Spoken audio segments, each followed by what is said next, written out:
Kalau ente sudah ngamalin sholawat, sudah ngamalin istighfar, tapi nggak ada terima, nggak ada sabar, nggak ada ridho, ya bahasa saya mohon maaf lah, ya sia-sia. Bukan berarti nggak ada pahala, ya tetap dapat pahala, tapi sangat disayangkan. Sangat disayangkan teman-teman semuanya. Makanya sudah, terima saja, nikmati saja, percayalah. Saya sudah alami itu semua loh teman-teman semuanya. Saya sudah alami, saya ngerti bagaimana rasanya dihina, bagaimana rasanya direndahkan, bagaimana rasanya dimarahin, segala itu saya sudah rasakan. Assalamualaikum warahmatullahi wabarakatuh. Alhamdulillahirrahmanirrahim. Allahumma sholli ala Muhammad wa ala ali Muhammad. Apa kabar teman-teman semuanya? Bertemu lagi dengan saya di channel Mokhatati. Tetap selalu saya berdoa ya kepada teman-teman semuanya, dimanapun kalian berada, tetap saya doakan semoga kita semua diberikan kesehatan, berlimpahan, rezeki mudah, hidup bahagia, hidup berkah. Kemudian tetap selalu ingatkan semoga kita semuanya tetap diampuni oleh Allah Subhanahu wa taala atas semua dosa yang kita lakukan. Ya, seperti biasa ya, tuliskan doa terbaikmu, tetap jangan putus asa, jangan nyerah. Saya terus ingatkan, jangan kecil hati, tetap baik sangka. Katakan terus pada Allah, alhamdulillah ya Allah, hutangku lunas, alhamdulillah ya Allah, hidupku berkah, alhamdulillah ya Allah, rezekiku lancar. Semuanya katakan, semuanya berdoa. Walaupun faktanya teman-teman saat ini berbeda, hidup lagi susah, banyak utang, nggak apa-apa, jangan pikirin itu. Yang penting tetap baik sangka, tetap positif kepada Allah, bahwa dengan kita terus bersyukur dengan kondisi apapun kita saat ini, insya Allah Allah akan selesaikan itu semua. Allah akan lunasin hutang kita, Allah akan bereskan semua urusan kita. Dengan kekuasaan Allah itu, Allah akan membimbing kita untuk segera keluar dari segala kesulitan. Dan yang paling penting teman-teman semuanya ya, ketika meminta sesuatu, jangan lupa minta juga ampunan Allah. Karena kalau Allah sudah ampuni, insya Allah semuanya akan beres, semuanya akan dimudahkan oleh Allah Subhanahu wa taala. Ya baik teman-teman semuanya ya, hari ini saya ingin ya cerita tentang semua keluhan yang WA ke saya ya. Ya, keluhan atas hutang yang dialami, bahwa Pak, kenapa sih ya kok rasanya sulit kali saya itu menyelesaikan hutang gitu, padahal sudah berbagai cara saya lakukan. Kenapa ya Pak ya? Saya sudah riyadhah, sudah melakukan berbagai amalan, kemudian sudah berusaha untuk sabar, ikhlas, ridho, tapi kok rasanya saya sulit ya Pak ya? Ada apa nih sebenarnya Pak ya gitu. Nah baik, kali ini saya akan jawab. Kalau teman-teman saat ini merasa seperti itu, dengarkan video ini hingga akhir, semoga ini menjadi motivasi. Kenapa? Karena saya juga dulu begitu ya, saya juga bertanya-tanya dulu ketika saya sulit ya, kok rasanya sulit sekali ya, kok rasanya berat sekali ya untuk menyelesaikan hutang ini, sehingga kadang-kadang kita itu bingung, kita nggak tahu lagi harus berbuat apa. Nah dengerin ini, saya punya prinsip begini teman-teman semuanya, tata amalanmu maka Allah akan menata hidupmu, rapikan ibadahmu maka Allah akan merapikan hidupmu, atau yang biasa kita dengar, perbaiki sholatmu maka Allah akan perbaiki segalanya dalam hidupmu. Nah itu benar teman-teman semuanya. Kalau kita benar-benar menata amalan kita, menata ibadah kita, merapikan ibadah kita, memperbaiki sholat kita, memperbaiki hubungan kita pada Allah Subhanahu wa taala, insya Allah semua masalah itu akan dibereskan oleh Allah Subhanahu wa taala. Tapi yang jadi pertanyaan, kenapa ya kok rasa-rasanya itu sulit sekali sih kita untuk bisa keluar dari kesulitan itu? Makanya selalu saya katakan ya teman-teman semuanya, yang sudah riyadhah, yang sudah sholawat, yang sudah istighfar, yang sudah mengamalkan semuanya, berbagai macam amalan, masuklah pada 3 hal ini. Ini yang kadang-kadang dilupakan. Masih khawatir, masih cemas, masih ragu, kadang-kadang sudah melakukan banyak amalan tapi belum ada perubahan, belum ada keajaiban, hingga putus asa. Jangan. Masuk saja pada tinggal terima saja dulu keadaan Anda seperti ini, lagi susah, lagi banyak utang. Sudah terima, sabar, ridho, nggak ada tapi. Lagi-lagi katakan nggak ada tapi. Kan sering itu ya, WA saya sudah berusaha sabar Ustaz, sudah berusaha pasrah, ridho. Tapi kok, kalau udah ada bahasa tapi itu belum pasrah, belum ridho. Pasrah, ridho, terima, sabar, itu nggak ada tapi. Kalau ada bahasa tapi berarti kita protes ke Allah, berarti kita nggak nerima sama ketentuan Allah. Itu kadang-kadang yang nggak disadarin. Percaya deh teman-teman semuanya, jangan fokus pada solusi, jangan fokus pada keajaiban Allah. Sudah, nikmatin saja segala apapun yang terjadi pada diri kita. Yang penting tetap istiqomahin itu ibadah. Amalin bener, tata bener gitu. Riyadhahnya itu ditata yang benar, yang rapi, sholatnya diperbaikin, kemudian amalan sholawat, istighfar terus dikerjakan, istiqomah. Dan yang paling penting, pikiran kita juga harus kita tata.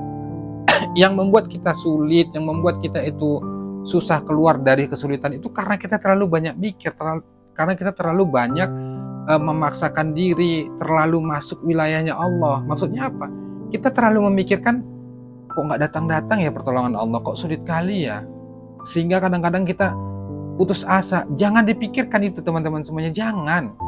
Kalau kita mikirkan itu kita akan stres, kita nggak mampu. Maka caranya kalau lagi posisi sulit, pingin ditolong Allah, sudah ketika Anda sedang terpuruk, kemudian bingung nggak tahu harus berbuat apa, katakan saja dalam hati, ya sudahlah ya Allah, aku nggak bisa berbuat apa-apa, aku ini lemah, hanya Engkau yang bisa mengatur segalanya ya Allah, hanya Engkau yang menguasai dunia ini ya Allah, aku hambamu ini lemah, ya sudah deh ya Allah, hamba pasrahin segalanya padamu.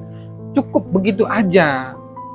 Sampai di situ aja, jangan diikuti pikiran-pikiran yang negatif itu, sehingga kadang-kadang kita mentok, jadi timbul pikiran-pikiran negatif yang kadang-kadang itu membisikkan ke pikiran kita itu harus bunuh diri lah, melarikan diri lah. Jangan teman-teman semuanya, gak begitu caranya. Caranya itu ya sudah, tata saja ibadah, fokus saja pada ibadah, lakukan saja. Kan berkali-kali saya bilangnya bahwa daripada Anda memikirkan yang lain-lain, memikirkan hutang Anda, cari solusi, sudahlah banyakin sholawat atau banyakin istighfar. Itu masalah kalau terus-terusan dipikirin, nggak ketemu jalan keluarnya. Saya paham bener itu gimana rasanya ya. Kita panik, kita ketakutan, terus kita nggak mau berbuat apa, kita nggak bisa berbuat apa-apa teman-teman semuanya. Dan kita nggak bisa maksa Allah, nggak bisa ngatur Allah, semuanya yang ngatur Allah. Semuanya yang atur itu Allah, termasuk diri kita. Nah, kalau kita paksain diri, berusaha untuk cari jalan keluar sana sini, itu nggak ketemu, makin mentok, makin sulit kita. Makin kita cari solusi, makin jauh itu solusi. Makin kita nunggu keajaiban, makin jauh itu keajaiban. Harusnya bagaimana? Ya sudah, harusnya terima saja, ridho saja. Allah itu pasti menolong, tapi kita ikhlas dulu, sabar, ridho. Sampai kapan? Ya kita nggak tahu sampai kapan, ya terserah Allah, sampai Allah menilai kita itu layak ditolong. Kalau kita mau ditolong Allah, pantaskan diri kita. Bagaimana caranya? Sudah, ridho saja, amalkan saja. Ya lagi terpuruk, lagi sedih, lagi susah, ya memang, terus kita mau berbuat apa? Kita mau maksa Allah? Nggak bisa. Mau lari kemana kita? Nggak bisa. Allah itu sudah pastikan bahwa hanya orang-orang yang mengingat aku, kata Allah, hati akan tenang. Nah kalau Anda nggak ngingat Allah, nggak banyakin zikir, kemudian malah cari pelarian, malah happy-happy, itu hidup makin nggak tenang. Maka daripada Anda memikirkan terus masalah yang Anda hadapi, lebih bagus Anda berzikir. Sallallahu alaihi Muhammad, sallallahu alaihi Muhammad, atau astagfirullah, astagfirullah, atau la haula wala quwata illa billah, la haula wala quwata illa billah. Jadikan setiap zikir itu sebagai pakaian, sebagai tameng kita untuk menepis dari berbagai pikiran negatif. Karena kan ketika banyak masalah, banyak utang, itu kan pikiran itu kan gak karuan ya, takut, cemas, pikiran negatif itu terus muncul. Maka kalau sudah seperti itu, langsung tepis dengan zikir ke Allah, ingat ke Allah, balikkan ke Allah bahwa semua itu sudah ketetapan Allah, sudah takdirnya Allah. Dan bukan berarti Allah itu benci, Allah itu menzolimi kita, enggak. Itu Allah mendidik kita supaya kita itu belajar sabar, belajar ridho. Ya selama ini kita kemana aja, dulu hidup kita senang, dikasih Allah kemewahan, dikasih Allah berlimpah, kita lupa sama Allah, kita mungkin nggak sholat, kita nggak sholawat, nggak istighfar. Gitu kita ditempeleng sama Allah, gitu kita diingatkan sama Allah dengan ujian, dengan kesulitan. Harusnya ya kita itu harus terima juga dong, sebagaimana saat kita menerima pemberian Allah berupa kemewahan, keberlimpahan. Gitu caranya. Lah ente dikasih kekayaan, dikasih berlimpah, nggak ada masalah, nggak ada utang, ente aman-aman aja, ente nggak bersyukur sama Allah, nggak sholat. Sekarang ente ditempeleng sama Allah, dikasih ujian, ya harusnya bersyukur. Kenapa? Supaya kita ingat Allah, supaya kita taubat, supaya kita kembali ke Allah. Nah tujuan Allah itu memberikan kesulitan teman-teman semuanya, itu karena Allah sayang sama kita, supaya kita tidak terjerumus. Kenapa Allah belum memberikan solusi, belum memberikan jalan keluar? Bisa jadi nanti kalau Allah cepat ngasih jalan keluar, cepat menyelesaikan masalah kita nggak sholawat lagi, kita nggak sholat lagi, kita nggak istighfar lagi, kita nggak tahajud lagi. Ya kan kita nggak tahu ya. Menurut kita baik, belum tentu menurut Allah. Menurut kita itu kita pinginnya selesai utang kita tuh cepat. itu menurut kita baik, menurut Allah belum tentu. Allah yang menguasai diri kita dan Allah yang tahu masa depan kita bagaimana, itu Allah yang tahu. Maka sudah deh, jangan campuri wilayah Allah. Lakukan saja yang terbaik. Rahmat Allah itu akan turun ketika kita banyak melakukan kebaikan. Ya sudah, banyakin saja melakukan kebaikan, menolong orang, membantu orang, kemudian nggak harus dengan uang, dengan jasa, dengan tenaga. Lakukan yang terbaik, niatnya lillahi ta'ala, ikhlas karena Allah. Insya Allah teman-teman semuanya pasti ditolong Allah. Cuma ya sabar, harus sabar. Di Quran itu sudah dibilang, selalu saya katakan, wasta'inu bis sabri was shalah.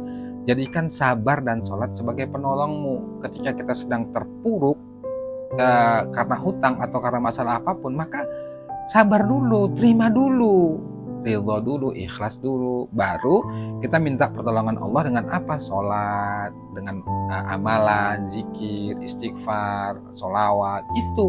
Tapi syaratnya terima dulu, sabar, ridho. Ya kalau ente sudah ngamalin sholawat, sudah ngamalin istighfar, tapi nggak ada terima, nggak ada sabar, nggak ada ridho, ya bahasa saya mohon maaf lah, ya sia-sia. Bukan berarti nggak ada pahala, ya tetap dapat pahala, tapi sangat disayangkan. Sangat disayangkan teman-teman semuanya. Makanya sudah, terima saja, nikmati saja, percayalah. Saya sudah alami itu semua loh teman-teman semuanya. Saya sudah alami, saya ngerti bagaimana rasanya dihina, bagaimana rasanya direndahkan, bagaimana rasanya dimarahin, segala itu saya sudah rasakan. Dan kita nggak bisa berbuat apa-apa, karena dunia ini bukan milik kita, ini miliknya Allah. Maka tugas kita itu sudahlah, perbaiki diri, tetap baik sangka sama Allah, selalu tersenyum dengan keadaan apapun, jangan ngeluh, nikmati saja semuanya dengan segala kepedihan apapun. Saya itu dulu ketika lagi susah, terpuruk, nggak tahu harus berbuat apa, nggak ada solusi, saya itu selalu bilang sama Allah, bahkan dada itu saya pegang dia, ya Allah, la haula wala quwata illa billah, sampai pedih gitu, rasanya sesak gitu dada itu untuk menahan kepedihan itu, menahankan kesusahan itu. Kok rasanya lama banget gitu ya, kapan semua ini berakhir? Saya juga pernah merasakan itu, bertanya-tanya dalam hati, kapan ini berakhir ya, kapan ini? Nah kalau itu yang terjadi terus kita bertanya, maka ya kita akan capek. Itu wilayahnya Allah. Percaya deh teman-teman semuanya, dengan masalah yang kita hadapi saat ini, itu Allah sayang sama kita. Allah itu rindu dengan doa kita, rindu dengan tangisan taubat kita, rindu dengan sujud kita. Itu kita dididik, diajari oleh Allah Subhanahu wa taala supaya kita memperbaiki diri, dan kita diingatkan Allah, ente itu siapa? Yang punya dunia ini aku. Ente mau punya jabatan setinggi apapun nggak berlaku bagiku, kira-kira begitu kata Allah. Maka oleh karena itu teman-teman semuanya, sudah, mulai hari ini stop bertanya-tanya kapan dikabulin doa, kapan keajaiban datang, kapan solusi itu akan datang. Stop, jangan pikirkan itu. Iya memang saya paham, saya ngerti bahwa ketika punya masalah, himpitan utang, ya itu kan kita pinginnya dapat solusi gitu ya, supaya kita nggak khawatir, nggak cemas. Tapi kita mau berbuat apa teman-teman semuanya? Sudah kita pakai berbagai kekuatan potensi kita, pikiran kita, yang bahasa saya ini sok hebat, sok paten melawan Allah, itu makin kita berusaha cari jalan keluar, makin ditutup tuh sama Allah jalan. Kenapa? Karena Allah itu pinginnya itu kita sujud aja dulu sama Allah, minta maaf dulu, minta ampun saja dulu sama Allah. Kita disuruh nerima dulu, sabar dulu, ridho dulu. Kita kan sudah tahajud, sudah sholawat, sudah istighfar, ya masuk dong pada tinggal itu, terima, sabar, ridho, ikhlas, pasrah. Sebenarnya kan itu aja, gak ada yang lain. Insya Allah kalau sudah kita sudah masuk, sudah menerima, sudah sabar, sudah ikhlas, sudah ridho, Allah nanti yang tahu kapan pertolongan itu datang. Allah yang menilai kita tuh bahwa kita sudah pantas ditolong atau belum. Kalau saat ini kita merasa belum ada solusi, belum keluar dari kesulitan itu, berarti kita belum pantas ditolong. Gimana biar supaya pantas? Gimana caranya? Sudah, berarti kita harus lebih gigih lagi semangat ibadah, lebih gigih lagi untuk memperbaiki diri, memperbaiki ibadah, lebih kencang lagi amalannya dikerjakan. Gitu aja teman-teman semuanya. Introspeksi diri. Tanya diri, apa ini yang salah ya? Jangan sibuk memikirkan wilayahnya Allah, tapi sibuk saja tanya diri sendiri, perbaiki diri, terus tanya, apa nih ya? Kok ada apa nih ya? Ya sudah. Terus mungkin harus begini lagi ya, kurang sungguh-sungguh lagi. Mungkin hatinya harus ikhlas, harus terima, harus rela. Harusnya begitu. Oke, baik teman-teman, itu aja ya. Semoga bermanfaat. Yang lagi Rialto masuk tinggal terima, sabar, ridho. Demikian, Assalamualaikum warahmatullahi wabarakatuh.